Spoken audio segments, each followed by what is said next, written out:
ఈరోజు ఈ దేశాన్ని మనం చూస్తుంటే గర్వపడాలి.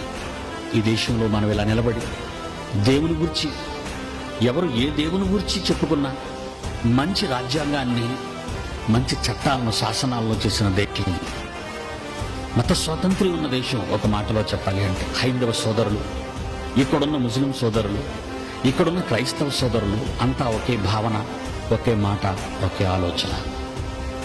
ఎవరు ఏ దేవుణ్ణి కొలుచుకున్నా మరో దేవుని గురించి తప్పుగా మాట్లాడకూడదు అన్నది మన రాజ్యాంగంలోని ఒక చక్కటి సదుపాయం. దాన్ని మనం ఉపయోగించుకోవాలి.